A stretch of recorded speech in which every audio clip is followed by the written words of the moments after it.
Hi everybody, this is Tammy and I want to welcome you out to the August Craft, Create, and Share YouTube Hop. We're grateful that Scrap and Madge's Scrap and Lounge has got us all together again this month. And our theme this month is to take an idea from Pinterest and make our own. So along with being a craft supply addict of all types, I'm also a paper planner addict. I've used every paper planner known to man, from Franklin to Daytimer to Erin Condren, and I've come across the new thing for me is the Midori Traveler's Notebook. And it's basically notebooks that are either blank pages, lined, dotted, squared, and you create your own thing. Or you can purchase printables that bind into these types of books. Now, the Midori is more available in the UK than it is in the United States. But in the United States, we have something very similar. It's called a Moleskine. And the sizes are different. So when you're looking at Midori Traveler's Notebooks, there's a lot of ideas and a lot of products made for that size of notebook. The Moleskine notebook being a little smaller in height, but wider, it creates, you have to be a little inventive when creating your inserts. So here's my book. This is my homemade style Moleskine outer notebook. This is just a vinyl notebook cover that we made. You can purchase them in leather or make your own. And it has the elastic bands around the edge, and then it has these elastic bands on the inside that hold all your various notebooks in. So, and you can trade out the notebooks as you need. And what I found on Pinterest was a 6-pocket insert that you put inside. And this insert, following her instructions, I followed her instructions. It's got a receipt hanging out there. I followed her instructions and made it for my Moleskine size with just using some duct tape out of my purse and a file folder. And it works okay, but it is a little tall for my book. And with the elastics, it doesn't fit in quite right. So I will show you the process I went through to make my pocket insert. Now this is the one I made, and it has, a flip open here with a little hidey pocket.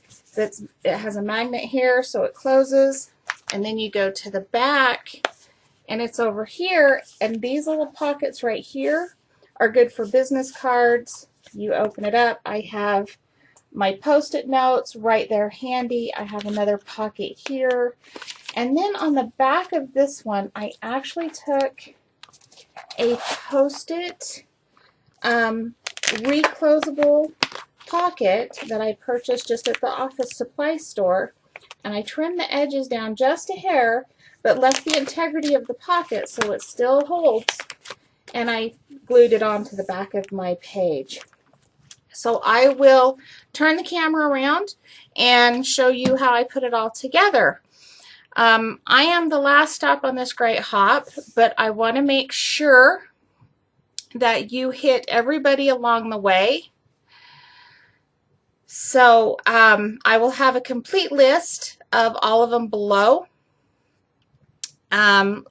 You should have started with Madge at Madge's Scrap and Lounge, AJ Craft Creations, Craftin' and Stampin', Scrappin' Abby, Spiegel Mom Scraps, Flowers and More by Rhonda, Angela Holt Designs, Crazy About Cricut, My Scrap Menagerie, and then me. So please leave a comment below. I will do a drawing with random.org for all the people that leave a comment and send you out a special prize for this month. Down below I will have a complete list of the hop lineup.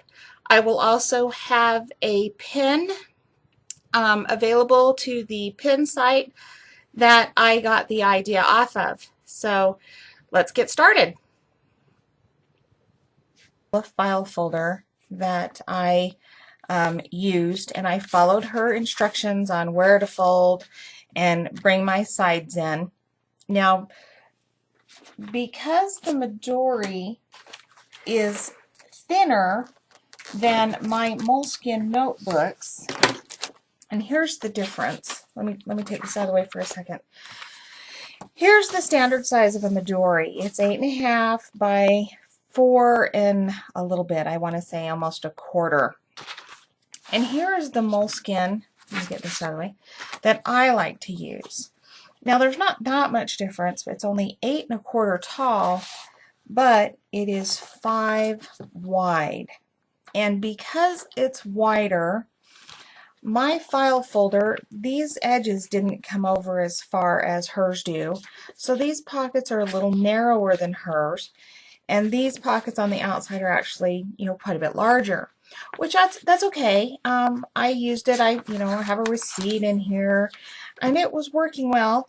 Of course, this was just duct tape I had handy in my purse at the moment. So I decided, I wanted to take this idea in my own cover. So I've built my own cover, and I've got my things held in. See, this is a Midori size, and I have my things held in by the elastics.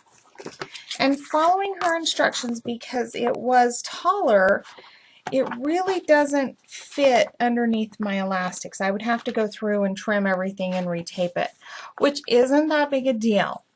But us paper crafters, we have to make it our own way. So what I have done is I've started out with some 8.5 by 11 inch cardstock. This is some pretty good heavy stuff from Bazzill. I really like using it because it is a little bit thicker. I think it's going to wear a little bit better than just some standard cardstock. For my spine, I'm going to use this stuff called Craftex. And then here's a piece of it. I've already got it stained with tea dye distress ink. And it's a paper fabric. And this stuff, you can emboss it, you can stain it, you can sew on it, you can glue it.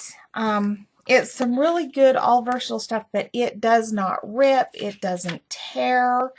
It's very, very wearable. So this is going to be my spine piece. And then I've already distress stained all my edges because it reminded me of building my own little mini album.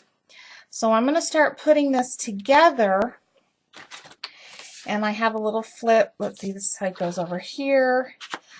So when it flips forward, I'm going to have magnets right here to hold it down.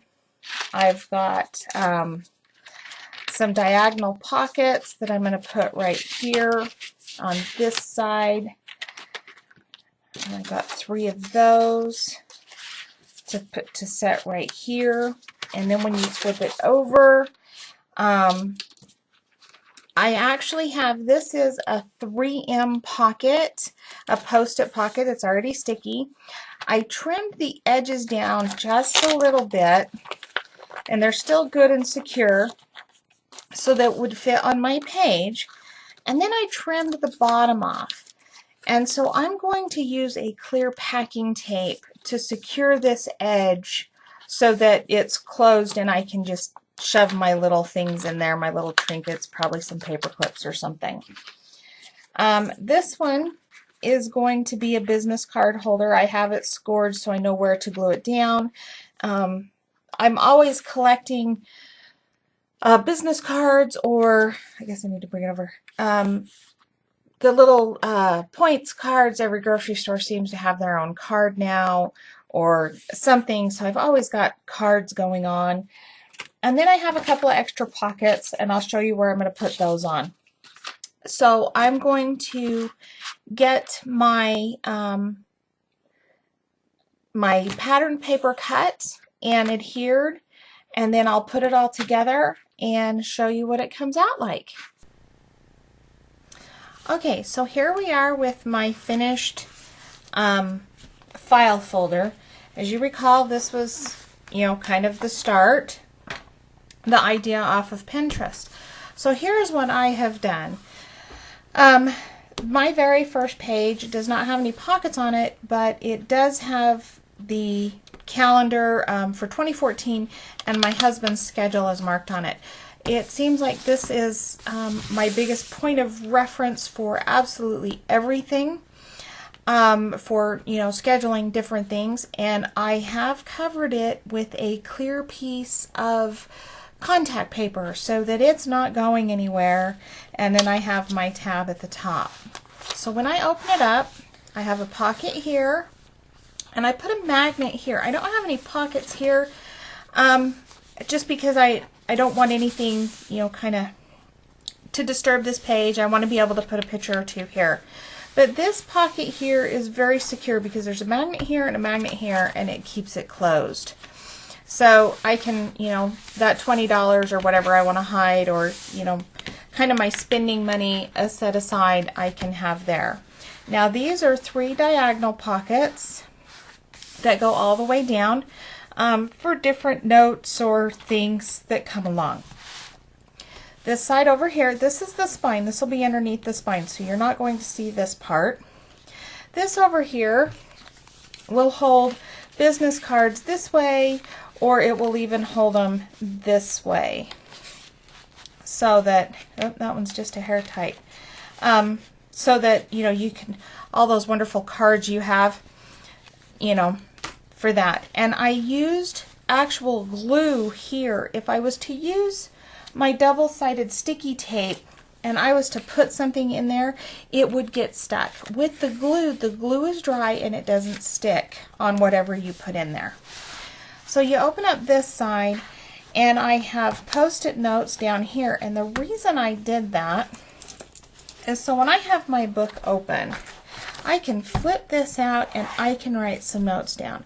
So it's kind of a flip out dashboard, if you will.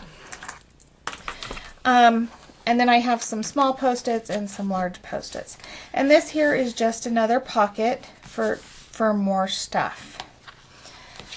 And then on the back of this here, I don't know if you can see it. This started out as a 3M pocket with Velcro, and I've trimmed down the edges just a hair, and I've trimmed off the edge, but then I used tape to glue it down and secure it so nothing can slip out of there.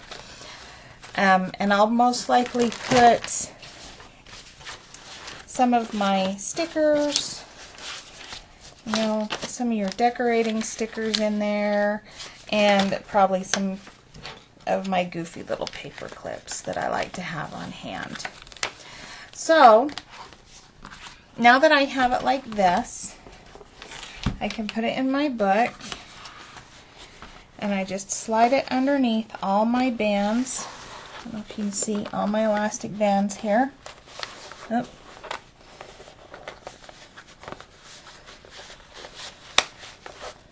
Oh, my little tag's getting in the way. Hang on. Gotta move the tag. And it goes under here like this. And it slides right through. So here it sits inside my book. I'll turn it around this way. So this is the back end. It flips open for my dashboard. My books are in the middle. And here is Brad's schedule on the very front. So I won't ever forget where he's at. And then it closes up, and it's nice and tight in my book.